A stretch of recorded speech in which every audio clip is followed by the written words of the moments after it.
Fala aí pessoal, tudo certo? Hoje dia de futebol de seleções por aqui, né? A gente teve a final da Copa da Eurocopa primeiro, vamos ter a final da Copa América daqui a pouco às 9 horas da noite, mas enfim, então por isso que hoje eu nem trouxe notícias de mercado aí, muitas movimentações, mas nada concreto também, então eu já tinha avisado ontem, né? Hoje Espanha e Inglaterra, depois Argentina e Colômbia, enfim.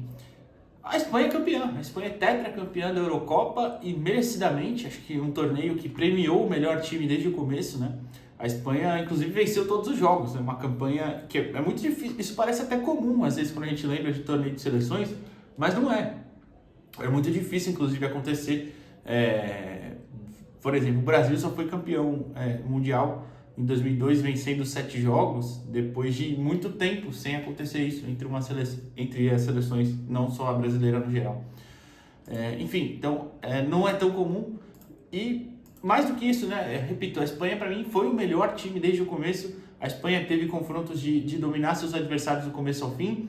Teve alguns com mais dificuldade, claro, mas no geral acho que fez uma grande Eurocopa que não saía não saiu do posto ali de favorita, que tinha até, eu não tenho certeza, né, no vídeo que eu fiz sobre a Euro, acho que eu coloquei a Espanha como uma das favoritas, mas entre as favoritas a menos. E, obviamente, estava errado, né? Bem errado, porque a Espanha conseguiu dominar os seus adversários, repito, de forma bem contundente. E hoje, mais uma vez, fez um bom jogo, talvez até um primeiro tempo um pouco abaixo, mas no segundo foi melhor e sem o seu melhor jogador, e aliás eleito craque da Euro, que foi o Rodri. Para mim não foi o craque da Euro, mas enfim, foi eleito pela UEFA. Sem ele, conseguiu fazer os 2 gols, né? Então, vamos falar sobre essa partida. A campanha da Espanha, né, só para relembrar, foi 3-0 sobre a Croácia na estreia, que até nem foi um jogo que teve esse domínio todo, mas a Espanha foi melhor, merecia vencer, que acabou saindo mais do que o encomendado. Só que aí compensou no jogo seguinte, né?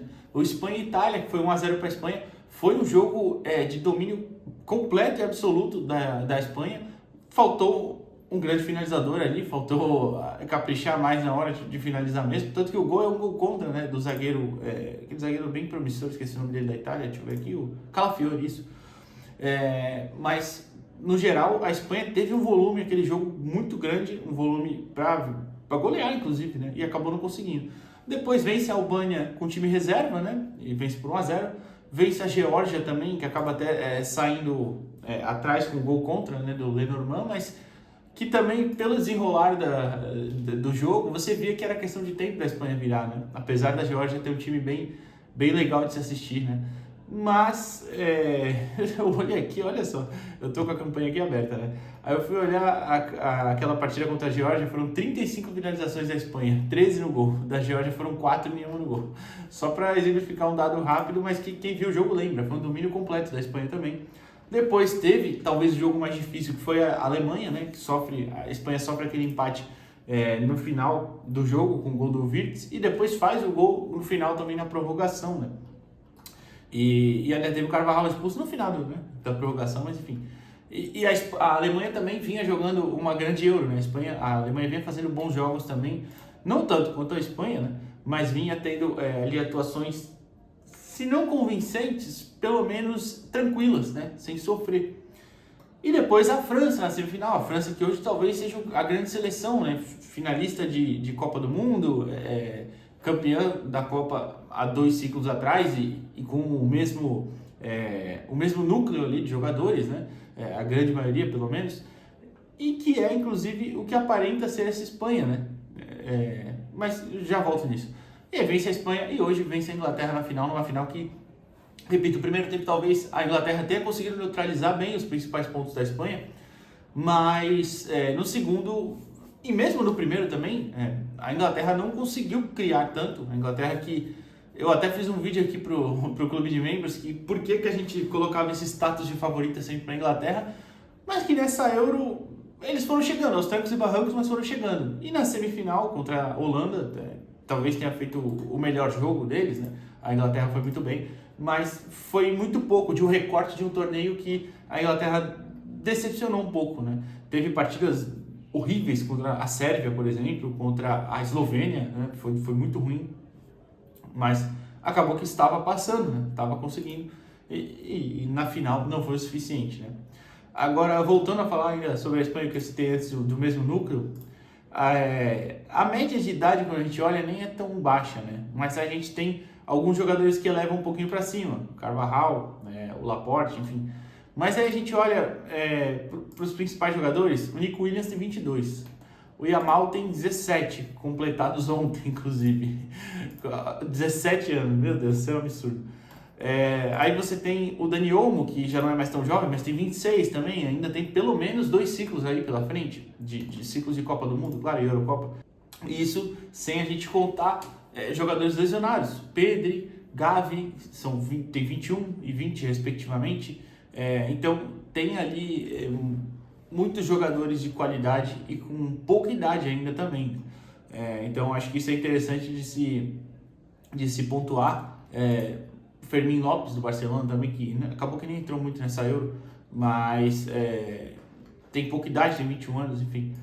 Então acho que a Espanha pode ter uma esperança de ter dias melhores aí, principalmente se a gente pensar em mundiais, porque o último recorte da Espanha em mundiais são 2 eliminações nas oitavas, né? Se eu não estou enganado, na última eu tenho certeza, foi para o Marrocos, mas eu não lembro, 2018 eu acho que eles caem nos pênaltis, né? Para a Dinamarca, talvez, eu vou olhar aqui rapidinho, mas uma campanha um pouco decepcionante também, claro, e enfim, acho que a gente pode imaginar a Espanha com uma boa sequência, né? Uma boa sequência por aí. Eu não estou achando aqui, só parece que vai estar me complicando.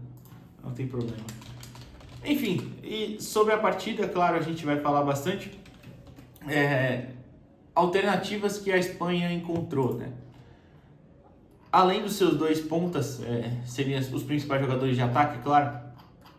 Agora eu tô incomodado porque eu não estou achando, eu tenho que descer no Wikipedia lá no final para achar aqui. Rússia, caiu para a Rússia, não foi nem Dinamarca, foi a Rússia nas oitavas de final de 2018. Mas 2018 também era o final ali do ciclo de Iniesta, Piqué, Sérgio Ramos, enfim. Acho que o Sérgio Ramos foi para a última Copa, até sei lá. Enfim, voltando a falar da partida, a Espanha tem ali nos seus 2 principais jogadores os seus pontas, né? O Lamine Yamal e Nico Williams. E eles são jogadores muito agudos, de um contra um ótimo, de entrar na área, finalização. Principalmente o Yamal, né? Falou o Lamine, mas enfim. Principalmente ele, acho que tem um pouquinho melhor que o Nico, nesse sentido. Mas tem ali também o que colabora muito para isso, né? É um jogador que eu particularmente critiquei bastante já ao longo da carreira dele, porque ele me irritou muito, principalmente quando ele jogava pela Juventus, que é o Morata. E o Morata há de se reconhecer a importância dele para esse tipo de jogo. Por quê? Ele é um centroavante que não é o maior finalizador do mundo, mas ele tem lá seus golzinhos, né? Se eu não me engano, ele está alto na lista de artilheiros da história da Espanha, né? Artilheiros eu vou até procurar aqui, né? História da seleção espanhola. Mas ele é um cara que não é dos mais... Vamos, a matéria do Terra aqui, ele era o 4º na época, não sei se hoje ele já passou. Enfim, então ele compensa com outras coisas, que é movimentação, uma inteligência para sair da área muito grande, e quando ele faz isso, acaba abrindo espaço e às vezes arrastando defensores para ter esse espaço do Yamal e do Nico, né, para invadirem a área. E hoje a gente teve, por exemplo, uma zaga composta por 2 jogadores que são muito bons, muito interessantes, né, da Inglaterra, que é o John Stones e o Mark Guehi. E mesmo assim a Espanha conseguiu criar chances, né, conseguiu atrair muitas vezes esses defensores para um espaço a mais, né, de fora da área. Apesar da boa atuação dos 2, tá? Principalmente do Stones, o Stones foi muito bem no jogo. Mas enfim, e além disso também, claro, quando a gente pensa na partida que a Inglaterra poderia ter feito, né? Eu digo poderia ter feito mais pro lado ofensivo, né? Porque o lado defensivo, a Inglaterra foi relativamente bem, né? A Inglaterra, já vou passar um pouco pro outro lado rapidamente, só para explicar. A Inglaterra defendia com 2 linhas de 4, né? E o Bellingham fechando o lado esquerdo, o que é até um pouco incomum, né? Normalmente ele é o cara que fica mais ali na frente, mas ele conseguiu bastante impedir esses avanços ali do Yamal em alguns momentos e até do Rodri, né? E o Rodri tinha uma questão importante também, que foi tanto o Bellingham atrapalhando quanto o Foden seguindo ele muitas vezes, foram ali as principais peças que atrapalharam isso. E o Rodri é um cara importantíssimo para essa saída de bola, né, da Espanha. E por mais que por exemplo, o Fabián Ruiz fez uma grande Eurocopa e assim, percorreu espaços do campo de forma muito consistente. O Ruiz aparecia na frente para dar continuidade nas jogadas e também voltava para fazer o início das jogadas. Inclusive, eu vou colocar um print já, que é ele indo buscar a bola com os zagueiros ali, e no meio o Zubimendi, que entrou no segundo tempo no lugar do Rodri, dando opção ali na frente, e ele junto com os zagueiros, assim como o Carvajal subindo também de um lado, do lado direito, claro, e o Cucurella do lado esquerdo, que era para dar opções ali de construção, já que os dois têm essa qualidade e essa característica, tanto o Carvajal quanto o Cucurella, de construir por dentro. E o Ruiz fazendo essa participação numa área tão grande do campo foi muito importante, né? Inclusive, ele desafogou muitas vezes em bolas longas, ele acertou as 6 que ele tentou durante a partida, o que foi um escape muito interessante, apesar de, como eu falei, a Inglaterra ter defendido muito bem com as perseguições no primeiro tempo. Isso foi um dado muito importante ali, que impediu, né, a Espanha de até progredir mais, né, na primeira etapa.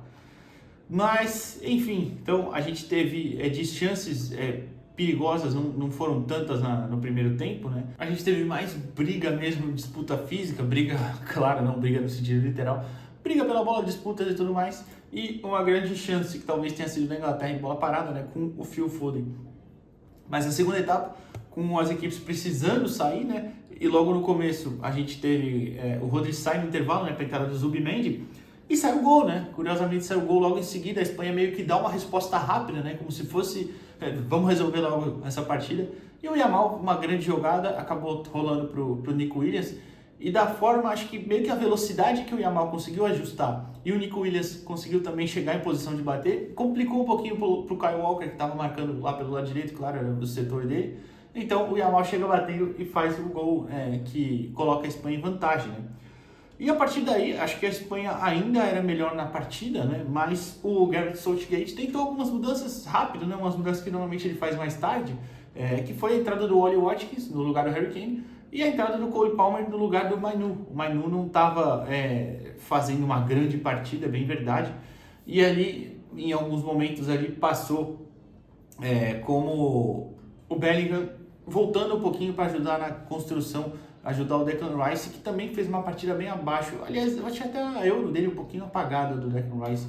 Acho que ele pode entregar mais, inclusive acho que ele entrega mais contra no Arsenal, né? E até tem um jogo interessante ali contra a Eslováquia, né? Dá uma assistência, querendo ou não, contra a Suíça, mas no geral não acho que foi uma grande Euro do Rice.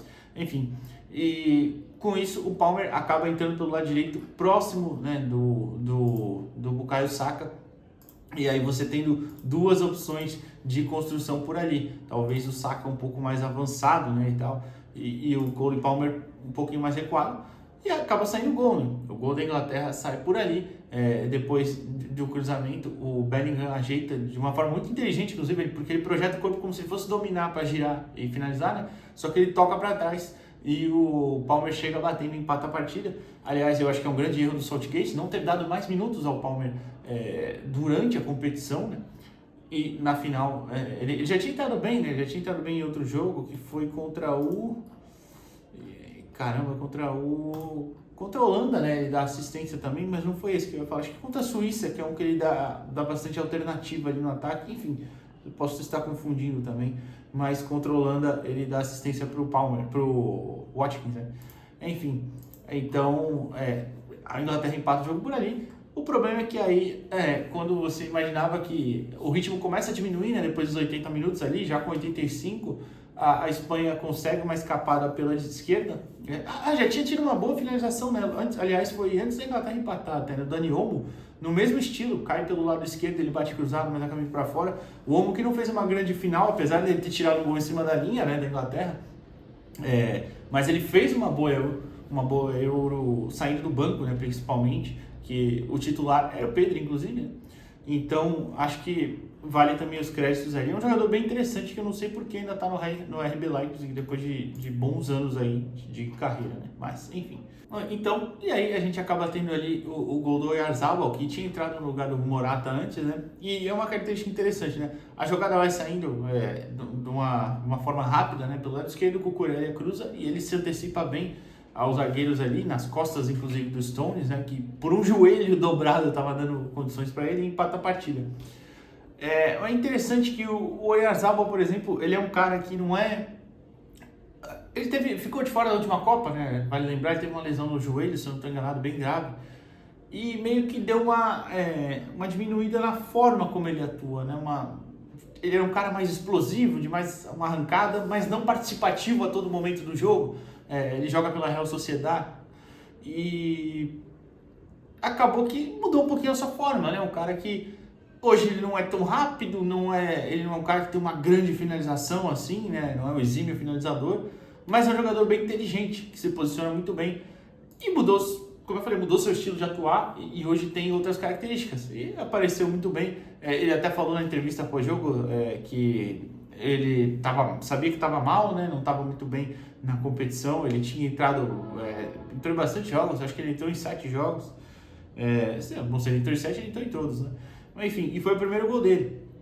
Então é interessante ver de onde saem os heróis improváveis, né? Sem contar que eu nem vou entrar no mérito, né? Só vou citar mesmo que todo mundo tá falando, né? É um jogador que foi herói vindo da Real Sociedad, né? Que não é nem dos 5 maiores clubes da Espanha, né? Enfim, para ver como onde o cara joga às vezes não faz muito sentido ter esse tipo de debate, né? Não vale a pena convocar, enfim. E a Espanha consegue a vitória, depois, como eu falei antes, o Olmo tira um gol em cima da linha, numa cabeçada, e acho que, apesar da Inglaterra ter feito ali, dentro dos seus padrões, um bom jogo, achei que faltou ofensivamente um pouco entregar mais. O Saka, acho que em alguns momentos ficou pouco participativo. Hoje o Bellingham, o Harry Kane também, o Harry Kane foi muito sumido hoje, inclusive. A Eurocopa dele também não foi muito boa, mas, enfim... acho que o Bellingham hoje fez uma grande partida, tá? Fez uma partida bem interessante. Talvez faltou ser decisivo, mas assim, o que se espera dele é ele chamar a responsabilidade. Acho que hoje ele chamou. Ele buscou o jogo, buscou iniciar a construção, buscou tentar resolver lá na frente. Foi um cara que ajudou muito defensivamente hoje e acho que não tem muito o que reclamar, né, dele nessa partida. O que eu achei que me preocupa um pouco ainda na Inglaterra, né? Como eu falei no vídeo, que repito, foi só para o clube de membros, é tanto talento às vezes que eu acho que é desperdiçado com o Southgate. Apesar de ele ter bons resultados em termos de chegar longe, né? Não conquistou nada, mas chega longe, né? E ele poderia ter tentado o Eze no segundo tempo. O Eze é um meia muito habilidoso, de muita qualidade. Poderia ter tentado o Alexander-Arnold em algum momento, a construção não estava tão boa, poderia ter inserido ele ali para fazer a primeira saída, eu não sei, talento ele tinha, opções ele tinha. Ele inclusive jogou com o Trippier em outros jogos da Euro, hoje ele inicia com o Luke Shaw para mim é um jogador limitadíssimo, mas enfim, e não iniciava uma partida para a Inglaterra há mais de um ano. Não acho que perdeu por isso, mas acho que tem talento ali para tentar outras coisas e para jogar mais do que joga. E a Espanha, por outro lado, um técnico inexperiente, né, de certa forma, claro que não é inexperiente de verdade, porque ele passou por todas as categorias de base da Espanha, um cara que passou já, tem uma carreira de anos aí, né, já passou por Bilbao, Alavés, enfim, mas é um técnico que a nível profissional, no mais alto nível, não tinha tanta experiência e conseguiu um título de Euro, que num recorte aí espanhol, o quarto, né, na história da Espanha, o terceiro nesse século, por exemplo, né, o que é um feito bem significativo. A Espanha é campeã em 2008, 2012 e agora em 2024. Então, enfim, acho que foi merecida. A Espanha foi o melhor time do torneio desde o começo. E a Inglaterra, apesar de todo o talento e todo o hype, mais uma vez não conseguiu chegar muito longe. Acho que a gente teve coisas interessantes aí. Vale destacar o Nico Williams, que tem muito talento, muito caminho pela frente, e o Yamal, que é o principal jogador dessa seleção e ainda tem 17 anos. O pessoal da Cazé TV estava falando que em 2030 ele teria 20 e poucos anos. Se a gente pensar que na Copa de 2030 são 17 para são 6 anos, né? 17, ele vai ter 23 ainda na Copa de 2030. Isso é um absurdo. Enfim, né? Um talento muito precoce e que até talvez valesse a pena o Brasil enxergar um pouco de uma outra forma os nossos talentos. Claro que quando eu digo o Brasil, eu não digo só a comissão e a CBF, eu digo a torcida, a imprensa, todo mundo, porque às vezes se coloca pressão em cima de um menino que não é justa. O Yamal oscilou durante a temporada no Barcelona, mas absolutamente normal, teve críticas ali na medida certa, foi convocado da mesma forma, foi um dos principais jogadores do título da Euro, foi eleito o melhor jogador jovem da Euro, inclusive. Então, acho que a gente tem algumas coisas também a aprender. Mas enfim, se você curtiu, deixa o like no vídeo, se inscreve no canal, comenta o que você achou e até a próxima. Valeu!